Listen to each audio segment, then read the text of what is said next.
Hi, welcome back to my Elil Makeover channel. இன்னைக்கு வீடியோல நாம என்ன பார்க்க போறோம்னா thread holding method எப்படி பண்ணலாம் அப்படினு சொல்லிட்டு இந்த வீடியோல நான் பார்க்க போறோம். இப்போ ஒரு கிளையண்ட்க்கு வந்து நம்ம threading பண்றோம்னா holding method தெரியணும் அப்படினா மட்டும் தான் நீங்க thread பண்ண முடியும். சோ ஃபர்ஸ்ட் வந்து அது எப்படி பண்ணலாம் அப்படிங்கறத இந்த வீடியோல பார்க்கலாம். ஃபர்ஸ்ட் வந்து ஆர்கானிக் thread. ஆர்கானிக்கா thread எடுத்துட்டு இதோட நம்பர் வந்து 40. ஓகேங்களா? இந்த thread எடுத்துட்டு உங்களுக்கு எவ்வளவு லெந்த் வேணும் அப்படினு சொல்லிட்டு பாருங்க. உங்களுக்கு எவ்வளவு லெந்த் எடுத்து இந்த பல்லுல வந்து லாக் பண்ணிக்கணும். இந்த பல்லுல வந்து ரொம்ப டைட்டா நல்லா லாக் பண்ணா மட்டும் தான் அடுத்த process போக முடியும். பல்லுல நல்லா லாக் பண்ணிக்கோங்க. ரைட் சைடு இருக்கிற ஃபிங்கரை எடுத்து இந்த thread வந்து நல்லா ஹோல்ட் பண்ணுங்க. ஹோல்ட் பண்ணிட்டு ஒரு 5 times வந்து ரொட்டேட் பண்ணிக்கோங்க.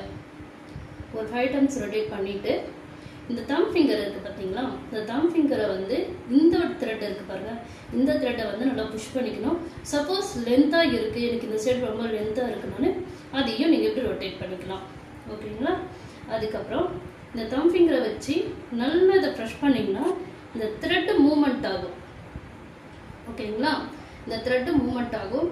உங்களோட ஐப்ரோ த்ரெட்டிங் வைக்கிறது வந்து எந்த இடத்துல த்ரெட் ஹேர் வந்து ரிமூவ் ஆகுதுன்னா இந்த இடத்துல தான் ரிமூவ் ஆகும். ஓகேங்களா? இதை நல்லா இது பண்ணி இப்படி இந்த மூமெண்ட் கரெக்டாக இருந்தால் மட்டும்தான் உங்களால் த்ரெட் பண்ண முடியும். இது ஃபர்ஸ்ட் ஸ்டெப்பு. செகண்ட் ஸ்டெப் வந்து எக்ஸ்ட்ரஸ் ஹேரை எப்படி ரிமூவ் பண்ணலாம்னு பார்க்கலாம். இதோட கண்டினியூஸ் வீடியோ வந்து அடுத்த வீடியோவில் நம்ம பார்க்கலாம். தொடர்ந்து என்னோட சேனலை பார்க்க மறக்காம லைக் பண்ணுங்க, ஷேர் பண்ணுங்க, கமெண்ட்ஸ் பண்ணுங்க, சப்ஸ்கிரைப் பண்ணுங்க. தேங்க்யூ ஃபார் வாட்சிங். பை.